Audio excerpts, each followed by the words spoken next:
আমাদের এখানে CNG station নেই, আমাদের দুটো এফএসআরইউ অর্থাৎ ফ্লোটিং স্টোরেজ রিগ্যাসিফিকেশন ইউনিট, যার মাধ্যমে আমরা আমদানিকৃত এলএনজি কে গ্যাসে রূপান্তর করে ন্যাশনাল গ্রিডে সার্ভ, সেই গ্যাস দিয়ে আমাদের পাওয়ার প্ল্যান্ট চলে, সেই গ্যাস দিয়ে আমাদের ইন্ডাস্ট্রি চলে, সেই গ্যাস দিয়ে ঢাকা বাসাবাড়িতে রান্না করা হয়।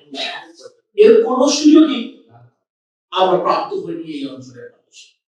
সো যে টেকনিক্যাল প্রবলেমটা ওখানে রয়েছে, এটা একটা বড় ধরনের একটা অ্যাক্সিডেন্ট ঘটেছে, সেটা ঠিক করবার জন্য সংশ্লিষ্ট একটা বেসরকারি একটা কোম্পানি অপারেট করে, তো সেটার জন্য তারা কাজ করতেছে। আমরা কন্টিনিউয়াসলি 11 মাস বেটার বাংলা চেয়ারম্যানকে ফোন করছি, ঢোকার আগেও আমি মাননীয় প্রধানমন্ত্রীকে ডাক দিয়েছি। সো দেশি বিদেশি বিশেষজ্ঞরা এটি কাজ করছে। আমাদের টিম স্ট্যান্ড বাই জ্বালানি বিভাগ তারা ওখানে কাজ করছে। আমরা দ্রুততম সময়ের মধ্যে তার সমাধান করবো। সর্বশক্তি 25% টেকনিক্যাল বিষয়, এটার জন্য বিদেশ থেকে বিশেষজ্ঞদেরকে এনে কাজ করতে হচ্ছে। বসুন্ধরা ডায়াপেন্ট এখন আরো উন্নত। এই হট এয়ার থ্রো টপশিট দ্রুত শোষণ করে সোনামণিকে দেয় কোমল অনুভূতি। আমরা দ্রুততম সময়ের মধ্যে সমাধান করবো। সেক্ষেত্রে ঢাকা বিভিন্ন বাসাবাড়িতে গ্যাসের চাপ যে কমে গেছে, ওটাও স্বাভাবিক হয়ে যাবে ইনশাআল্লাহ ওভার টাইম। আমরা পাওয়ার প্ল্যান্টে প্রয়োজনীয় গ্যাস সরবরাহ করতে পারবো। ইন্ডাস্ট্রিতে গ্যাসের চাপ কমে গেছে, সেটাও ইনশাআল্লাহ ঠিক হয়ে যাবে। সিএনজি স্টেশনে এখন গ্যাসের চাপ স্বাভাবিকভাবে কম আছে, সেটাও ঠিক হবে। সো এটার সাথে এই অঞ্চলে কিন্তু এই সাথে আমরা কানেক্টেড না, এখানকার ভাবি কিন্তু ওই যে এটা দৃষ্টি ঘোরানোর জন্য কখনো কখনো বিভিন্ন রাজনৈতিক সামাজিক সংগঠন কৌশল দেয়, কেন দৃষ্টি ঘোরাতে চাচ্ছে কে বা কারা, এটা ধরো আমার কোনো ব্যাপার। তো আমি বলবো আননেসেসারি এখানে যদি আমরা সতর্ক থাকি, দায়িত্বশীল, ওটাই তো বললাম। আমার রাজনীতির কৌশল যদি ভুল থাকে, 5 বছর পরে জনগণের কাছে আপনি যাবেন, জনগণের কাছে গিয়ে আপনি বলবেন যে বিএনপি এই নির্বাচনী ওয়াদাগুলো করেছিল, এই ওয়াদাগুলো সে প্রতিপালন করেছে, এগুলো বরখেলাপ করেছে, আপনাদের কাছে বিচার দিলাম। আর আমরাও দাঁড়িয়ে জনগণের কাছে বলবো যে আমরা এই কমিটমেন্ট নিয়ে এসেছিলাম, এই জিনিসটা আমরা এই করেছি, আর এইটুকু প্রক্রিয়াতে করেছে, এটা করতে পারেন। Let the people decide.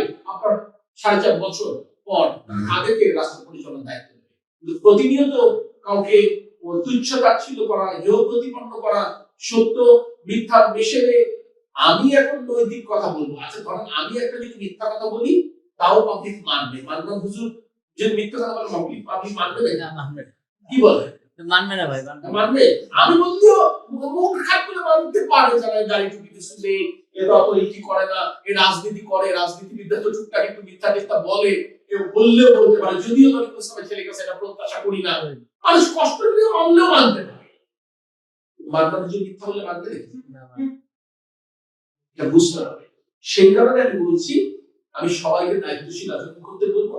অপতৎপরতা চালিয়ে সরকারকে বিব্রত করার কোনো দরকার নেই। সরকারকে সরকার পরিচালনার দায়িত্ব দিয়েছে বাংলাদেশের জনগণ।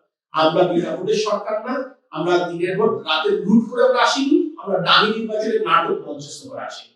বাংলাদেশের জনগণ যদি সুযোগ না দিত, আমরা সরকার পরিচালনার দায়িত্বে থাকতাম, আমরা অপোজিশনে থাকতাম।